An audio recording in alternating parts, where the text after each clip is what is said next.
Donald Trump గారు X ప్లాట్ఫామ్లో ఒక మెసేజ్ పెట్టారండి. భలే పెట్టారు.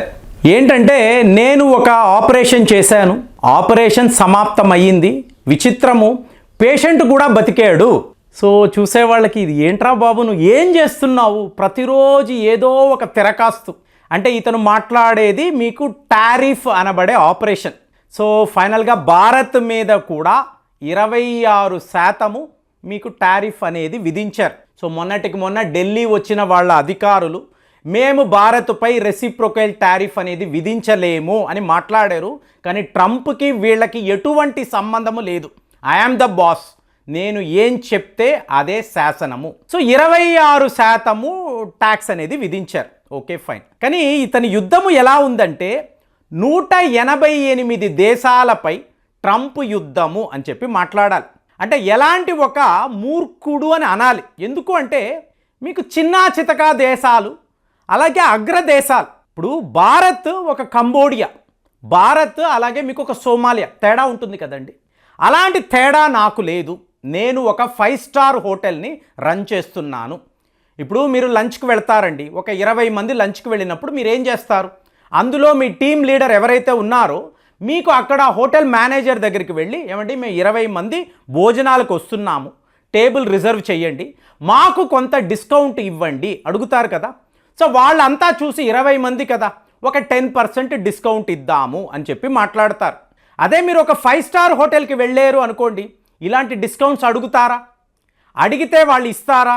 ఏమండి ఇక్కడ ఇలాంటి చిల్లర బేరాలు ఉండవండి, మా రేట్స్ ఇవే, మేమిచ్చే ఫెసిలిటీస్ ఇలాగే ఉంటాయి, చాలా గంభీరంగా వాళ్ళు చెప్తారు. సో ట్రంప్ గారు అమెరికాను ఒక 5 స్టార్ హోటల్లా చూస్తున్నాడు. సరే నువ్వు చూసుకో, మా ఎవరికి ఏ ప్రాబ్లం లేదు. కానీ నీ అవసరానికి తగ్గట్టుగా ఆ దేశముతో ప్రవర్తించాలి, వాళ్ళు కూడా దాన్ని ఒప్పుకోవాలి. ఇలాగ డిమాండ్ చెయ్యడము అనేది కరెక్ట్ కాదు. సో ఇవాళ 26% ఇండియా మీద టారిఫ్ విధించాడు కదా. కానీ అతను ఏమంటాడు? భారత్తో మాకుండే స్నేహము అనేది అపురూపమైనది కాబట్టే ప్రపంచ దేశాల అందరి మీద నేను దృష్టి పెట్టాను, ఒక్కొక్కరితో నాకు ఒక్కొక్క సమస్య ఉంది. మరి అమెరికా అన్నప్పుడు మీరందరూ మా మీదే ఆధారపడుతున్నారు, ఎందుకంటే మీకు డాలర్ అనేది కరెన్సీ. సో నా కరెన్సీ ద్వారానే కదా మీరు వ్యాపారాలు చేస్తున్నారు. ఇన్ని మాట్లాడుతూ ఫార్మా రంగం, ఇవాళ వార్తలు ఏమిటి? ఫార్మా రంగములో భారత్కి జాక్పాట్ కొట్టింది. అంటే మనము 8.7 బిలియన్ అమెరికన్ డాలర్స్ మన మందులను అమెరికాకు పంపిస్తాం. అంటే ఒకవేళ భారత్ ఈ మందులను పంపించకపోతే అమెరికన్స్ నిద్రపోలేరండి, వాళ్ళ వైద్య రంగం అంతా కూడా ఆగిపోతుంది, మందులు దొరకవు. అందుకే మనల్ని ఫార్మసీ ఆఫ్ ద వరల్డ్ అని చెప్పి చెప్తారు. సో అలాంటిది 8.7 బిలియన్ అమెరికన్ డాలర్స్ ఎక్స్పోర్ట్స్ మనం అమెరికాకు చేస్తున్నప్పుడు మన మీద వాళ్ళు చాలా పెద్ద లెవెల్లో ఆధారపడి ఉన్నారు. మనలాగే జర్మనీ అనండి, అలాగే మీకు స్విట్జర్లాండ్ లాంటి దేశాలు. మీకు అనిపించవచ్చు ఏమంటే అమెరికా వాడు సొంతంగా మందులు తయారు చేయొచ్చు కదా, అడ్వాన్స్డ్ కంట్రీ కదా. అంటే అమెరికాలో మీరు బతకాలి అంటే చాలా చాలా కాస్ట్లీ అండి. అక్కడ మీరు 7 లక్షల రూపాయలు సంపాదిస్తున్నారు అంటే ఇక్కడ అది 2 లక్షల రూపాయలతో సమానం, అంతకంత ఖర్చు ఉంటుంది. కాబట్టి మందులు తయారు చేయాలి అన్నప్పుడు వాళ్ళకి ముడి సరుకు నుంచి, ఫార్ములా నుంచి, కెమికల్స్ నుంచి ప్రతిదీ కూడా చాలా కాస్ట్లీ. కాబట్టి వాళ్ళు మ్యాక్సిమం భారత్ మీదే ఆధారపడతారు. ఇక చైనా అన్నప్పుడు చీప్ ప్రోడక్ట్స్ కాబట్టి వాళ్ళ మీద ఏకంగా 50% ట్యాక్స్ని అన్నారు. సో ఇవాళ భారత్ నుంచి వెళుతున్న మందులు మేజర్ ప్రాఫిట్స్. డొనాల్డ్ ట్రంప్ మాకు వరములా మారేరు అని ఇక్కడ ఉండే ఫార్మాసిటికల్ కంపెనీస్ వాళ్ళ ఓనర్స్ చెప్తున్నారు.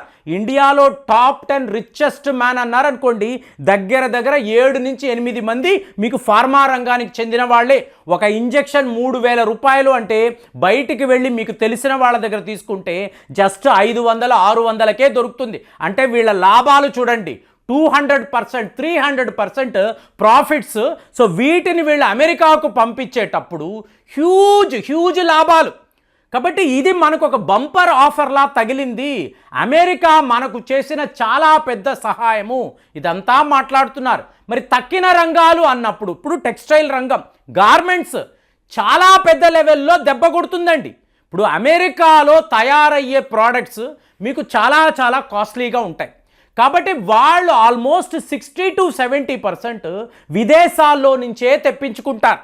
మీకు భారత్ నుంచి 28% గార్మెంట్స్ అమెరికాకు మాత్రమే వెళతాయి. అంటే మన బిజినెస్లో 100%లో ఆల్మోస్ట్ 30% మనం అమెరికాకే పంపించుకుంటాం. మరి ఇవాళ వీళ్ళు విధించిన ఈ 26% టారిఫ్ మన యొక్క టెక్స్టైల్ రంగానికి, గార్మెంట్ రంగానికి చాలా పెద్ద దెబ్బ. అయినా కూడా ఫార్మా రంగం బాగుంది కదా, మనమైతే లిటరల్గా ఇవాళ ఒక కంట్రోల్ రూమ్ అనేది మెయింటైన్ చేస్తున్నాం. ఏ రంగములో అమెరికా వల్ల మనకు ఇబ్బంది, వాళ్ళు మనకు విధించిన టారిఫ్ ఏంటి, మనము వాళ్ళకి ఎలాంటి టారిఫ్ విధించాలి, ఇవాళ ఆర్థిక నిపుణులంతా భారత్లో కూర్చొని ఈ కంట్రోల్ రూమ్లో కూర్చొని ఏం చెయ్యాలి అని చెప్పి ఇవాళ చాలా పెద్ద చర్చలు చేస్తున్నారు. ఇలాగ ప్రపంచములో యూకే అనండి, ఫ్రాన్స్ అనండి, జర్మనీ ఇలాంటి దేశాలు కూడా ఏమిటి అన్యాయము, అందరూ సమానమా, అందరి మీద ఒకలాంటి టారిఫ్ విధించడం ఏంటి. సో ఇప్పుడు ఇమాన్యుయల్ మ్యాక్రోన్ ఈయన ఒక చాలా పెద్ద ప్లాన్ వేసాడండి. ఇప్పుడు ఈయన యూకే యొక్క ప్రధానమంత్రి, జర్మన్ యొక్క నాయకులు, ఇటలీలో ఉండే జార్జియా మెలోని వీళ్ళందరూ కూడా ఇక్కడ భారత్కి రాబోతున్నారు. వచ్చి వీళ్ళ ప్రపోజల్ ఏమిటి అంటే యూరోప్ని ఆసియా ఖండాన్ని కలిపేద్దాము, మనము కలిస్తేనే ఈ అమెరికాను ఎదిరించగలము. మనము వీళ్ళకి ప్రోడక్ట్స్ పంపలేదు అనుకోండి, చచ్చినట్టు వాళ్ళు దారిలోకి వస్తారు కదా, మేము వ్యాపారం చేసుకుందాం, మీ సరుకులు యూరోప్కి పంపండి, యూరోప్లో ఉండే సరుకులు భారత్ దాకా వస్తాయి, మనము హాయిగా వ్యాపారాలు చేసుకుందాము, కొత్త కొత్త సెక్టార్స్లోకి వెళదాము, ఈ అమెరికాను డంప్ చేద్దాము అని చెప్పి మ్యాక్రోన్ అంటే మోదీ గారి యొక్క ప్రియ శిష్యుడు ఇతను ఇవాళ భారత్కు వచ్చే ప్లానింగ్లో ఉన్నాడు. కానీ మనం ఎలా చూస్తాము, అమెరికాను అమెరికాగానే చూస్తాం, రష్యానే, శత్రువు శత్రువే, మిత్రుడు మిత్రుడే, ఏ లెక్కన కూడా మనకు తేడా ఉండదు. కాబట్టి యూరోప్ నాయకులు వచ్చారా ఓకే, కానీ మీరు ఆలోచించాల్సింది ఇప్పుడు మొన్న G20లో మనం ఏం చేశామండి, ఆఫ్రికా యూనియన్ని మనము ఈ G20లోకి తీసుకువచ్చాం. ఎందుకు, వాళ్ళు పేద దేశాలు, ఆర్థికంగా ఇబ్బంది పడుతున్నారు, వాళ్ళకి చేయూతని ఇవ్వాలి, అది మన ఉద్దేశం. లిటరల్గా వాళ్ళ నాయకుడు మోదీ గారిని పట్టుకొని ఏడవడాన్ని మనం చూసాం, మాకు గుర్తింపు లేదు, నువ్వు ఆ గుర్తింపుని ఇప్పించేవు అని చెప్పి. కానీ ట్రంప్కి అలాంటిది ఏమీ లేదండి. నాది ఒక 5 స్టార్ హోటల్, ఎవరి దగ్గర డబ్బు ఉందో మీరు మాత్రం లోపలికి రండి, మా దగ్గర చిల్లర బేరాలు ఆడకండి, అసలు మీరు దరిదాపుల్లో కూడా రాకండి, మీరు ఎవరూ నాకు వద్దు, నా దేశములో ధనవంతులు మాత్రమే నివసిస్తారు అని క్లియర్గా ఈ ప్రపంచానికి చెప్తున్నాడు.